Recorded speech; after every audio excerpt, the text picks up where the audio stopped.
இன்றைக்கு ஒரு காரியத்தை நீங்க செய்யணும். என்ன செய்யணும் பாக்குறீங்களா?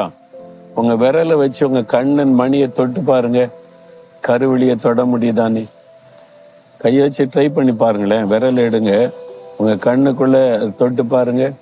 அந்த கருவிழியை உங்களை தொட முடியுதா? அந்த மணி, கண்ணின் மணின்னு சொல்லுவாங்களே, தொட முடியுதா அவங்களால? தொடுங்களேன், ட்ரை பண்ணி பாருங்களேன். அப்படி கொண்டு போங்க, இமை அப்படியே டக்குன்னு மூடிடும். நீங்க என்னதான் முயற்சி பண்ணாலும் கை பக்கத்துல போகாது, கண்ணு டக்குன்னு இமை மூடிடும்.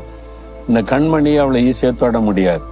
ஒருவேளை கண்டாக்டர்கிட்ட போனீங்கன்னா அவங்க அப்படியே விரிச்சு வச்சு அப்படியே பார்ப்பாங்க. நீங்க மயங்கிட்டீங்க, செயலுக்கு போனீங்கன்னா கண்ணு அப்படியே பார்த்து கண் வெளியே பார்ப்பாங்க. யாராவது தொடருக்கு கையை நீட்டினா என்ன ஆகும்? டக்குன்னு இமை மூடி கண்ணை பாதுகாக்கும், அந்த கண்மணியை பாதுகாக்கும். அதே மாதிரிதான் ஆண்டவர் உங்களை பாதுகாக்கிறாராம். சகரியா 2:8 உன்னை தொடுகிறவன் அவருடைய கண்மணியை தொடுகிறான் என்று சொல்லார். என் மகனே, மகளே, உன்னை தொடுகிறவன் என்னுடைய கண்மணியை தொடுகிறான். அப்படின்னா என்ன அர்த்தம்? உங்களையும் என்னையும் ஆண்டவர் கண்ணின் மணியை போல பாதுகாக்கிறார்.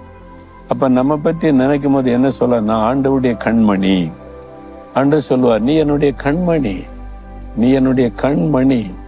உன்னை ஈஸியா யாரும் தொட முடியாது, சாத்தான் தொட முடியாது. உலகத்தின் சிற்றின்பங்கள், உலகத்தின் காரியங்கள் உன்னை டச் பண்ண முடியாது. அப்படி நம்மை பாதுகாக்கிற ஒரு தேவன் நமக்கு இருக்கிறார். எவ்வளவு பெரிய பாக்கியம் இல்ல? எவ்வளவு பெரிய பாக்கியம், எவ்வளவு பெரிய சந்தோஷம் இல்ல? நம்மை பாதுகாக்கிற ஒரு அற்புதமான தேவன் நமக்கு இருக்கிறார். அப்போ ஆண்டவர் நம் மீது வைத்திருக்கிற அன்பும் கரிசனை எப்படிப்பட்டது என்பதை சிந்தித்து பாருங்க. கண்ணின் மணியை போல நம்மை பாதுகாக்கிற ஒரு அற்புதமான ஒரு ஆண்டவர் அவர்.